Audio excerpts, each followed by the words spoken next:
Well, we're finishing up just in time, aren't we, Joe? Looks like rain coming.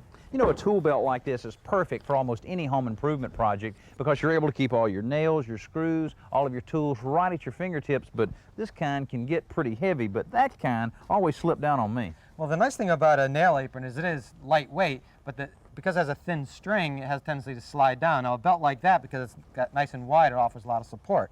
But all you need to do when you put this on is when you're tying it in the back, loop it through your belt loop.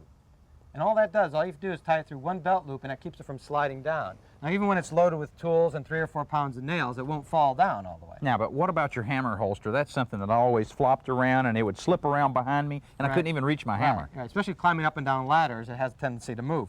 Well, the simple idea here is, I'll show you, I'll take this off to show you, but when you put the string through the hammer holster, loop it around and pull it through a second time. And then that prevents the holster from sliding around, but what I like even better about it is when you take it off, it doesn't just fall off and hit the ground. Joe, you always have some great tips like that, but one that you shared with me about a year ago is how I'm able to find my razor knife now. You know, the tool belts always have a place for the razor knife, but it's also so thin and deep that you can't pull them out. Right, and they'll get jammed down in there and you can't really grab it. But with a little key tag like that, I'm able to reach back without even looking and grabbing that. That's really a good tip. Well, I'm glad you've been paying attention, Dana.